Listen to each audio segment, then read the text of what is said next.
कभी कभी वो रात और वो मंजर याद आता है तो मेरा दिल दहल उठता है। आखिर वो क्या था?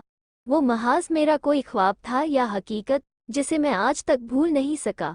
जब कभी वो वाकया मेरा सामने आता है तो खौफ के मारे आज भी मेरे रोंगटे खड़े हो जाते हैं। उस रात की सारी घटना मेरी आंखों के सामने एक फिल्म की भांति चलने लगती है। भयानक और अंधेरी रात, ऊपर से सुनसान इलाका, बड़ा सा उजाड़ कमरा, फिर कंडक्टर की लाश का यूं मिलना।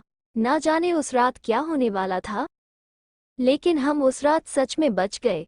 अगर वो ना होता तो शायद हम सब भी उस कंडक्टर के साथ अपनी जान से हाथ धो बैठते। लगभग 20 साल पहले की बात है। मैंने अपने परिवार के साथ जयपुर घूमने का कार्यक्रम बनाया। बेटा बहुत दिनों से जिद कर रहा था कि पापा मुझे राजस्थान घूमने के लिए ले चलिए, सो मैं उसकी बात मानकर उसे जयपुर घुमाने को राजी हो गया।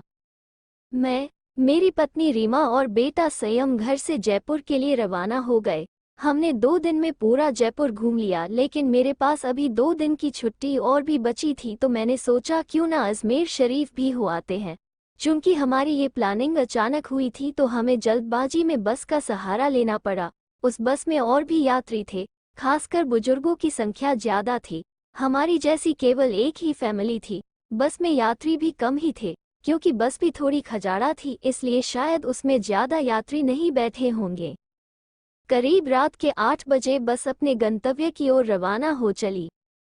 हम तीनों अपनी अपनी सीटों पर टेक लगाकर बैठ गए। संयम तो सो गया, लेकिन मुझे और रीमा को बीच बीच में हल्की हल्की झपकी सी आ जाती। एक तो वीरान और अनजानी जगह, ऊपर से खजाड़ा बस में मुझे अनकंफर्टेबल लग रहा था।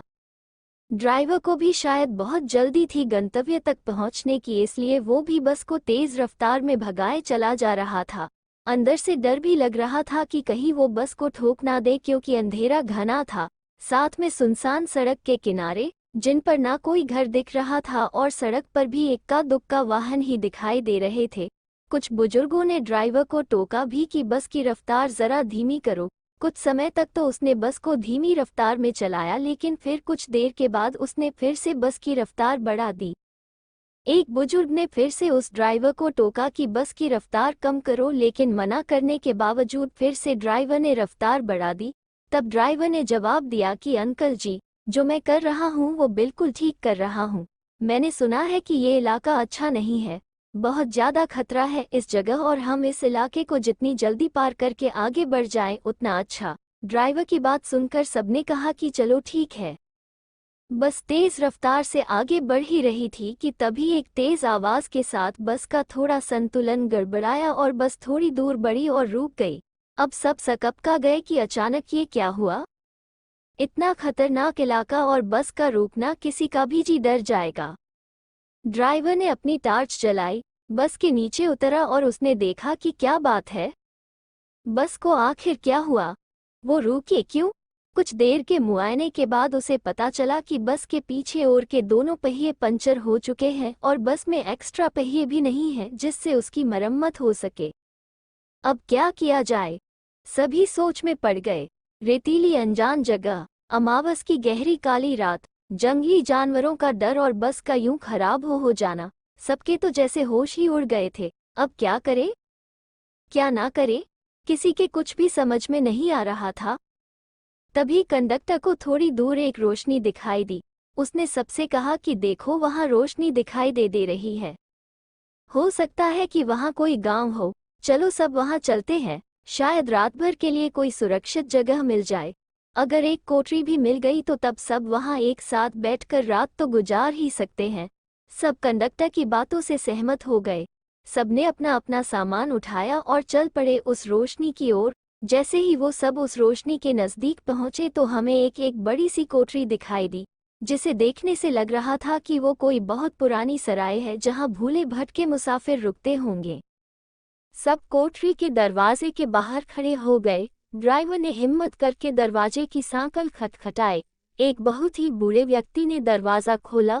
उनके सिर पर एक बड़ी सी पगड़ी थी, गले में पुराने जमाने का कोई आभूषण था, कानों में भी कुंडल पहन रखे थे। कुर्ते के ऊपर उन्होंने ने एक सदरी पहन रखी थी, कमर में धोती, पैरों में पुराने जमाने की ऊंट के चमड़े की बनी मोजड़ी पहन रखी थी और हाथ में एक बड़ा सा लठ ले रखा था। वो और उनका पहनावा बहुत ही अजीब लग रहा था। तभी कंडक्टर ने बड़ी हिम्मत करके कहा, डिस्को ताओ सा, बस पंचर हो गई है। हम सबको रात गुजारने के लिए अगर आपकी कोठरी में थोड़ी जगह मिल जाती तो बड़ी मेहरबानी होती।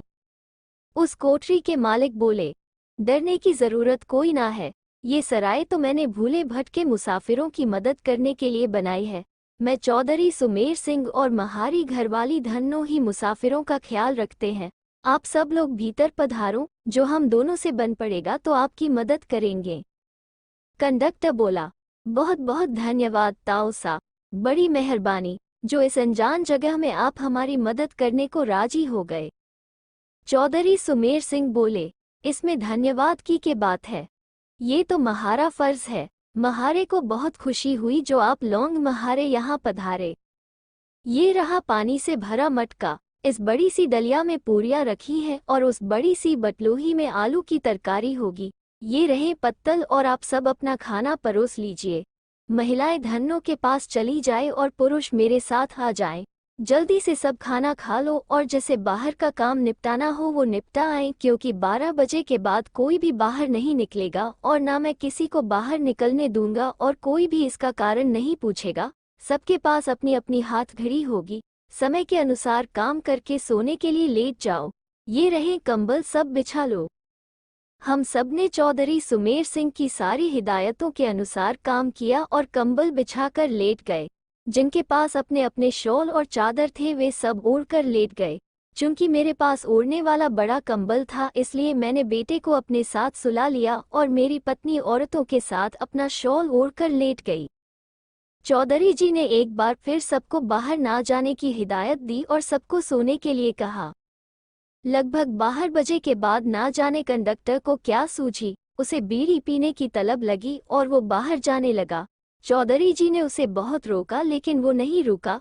कंडक्टर के बाहर जाने के बाद चौधरी जी ने जल्दी से कोठरी के किवाड़ बंद किए और साथ में पटरे की मदद से किवाड़ को मजबूती से बंद कर दिया कि कोई भी भीतर ना आ सके और सारे रोशनदान और खिड़कियों को भी बंद कर दिया। कुछ देर के बाद बाहर से बहुत बहुत बुरी बुरी और डरावनी आवाजें आने लगी। साथ में कंडक्टर की भी आवाज सुनाई दी। वो चिल्लाकर चिल्लाकर बचाओ बचाओ चिल्ला रहा था। कोठरी के कुछ लोग कंडक्टर की मदद के लिए बाहर जाने लगे लेकिन चौधरी जी ने उन्हें सब ये कह कहकर रोक दिया कि अगर सब बाहर गए तो सर्वनाश हो जाएगा।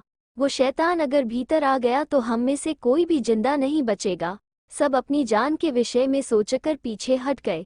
फिर चौधरी जी ने सबसे कहा कि सब अपनी अपनी जगह पर लेट जाएं और उनकी बात मानना हम सबकी मजबूरी थी। हमने सबने वही किया जो चौधरी जी ने कहा था। 1 आध घंटे बाद सबको नींद आ गई। हम सब सुबह जगे तो वहां का मंजर देखकर दंग रह गए। हम सब रेत पर लेटे थे और वहां से कोठरी गायब थी। केवल हम लोगों का सामान ही पड़ा था। वहां 2 समाधियां बनी थी जिन पर चौधरी सुमेर सिंह और धन्नो सिंह लिखा था। हम सब ये देखकर हैरान थे कि आखिर रात को जो हुआ था वो ख्वाब था या हकीकत। तभी वहां से एक चरवाहा अपनी भेड़ों के साथ निकला। उसको हम लोगों ने सारी बात बताई तो उसने बताया कि यहाँ बहुत समय पहले एक सराय हुआ करती थी जिसकी रखवाली चौधरी सुमेर सिंह और उनकी पत्नी धन्नो किया करते थे और उन दोनों के स्वर्गवास के बाद आज भी उनकी आत्माएं भटके हुए मुसाफिर की मदद करने आती हैं। इस इलाके में बहुत शैतानी आत्माएं रहती हैं जो लोगों को कत्ल कर देती हैं, लेकिन सुमेर सिंह और उनकी पत्नी अच्छी आत्माएं हैं, इसलिए वो लोगों की मदद करने आ जाते हैं। ये सब कहकर चरवाहा वहां से चला गया लेकिन हम सबके मुंह और आंखें खुली की खुली रह गई।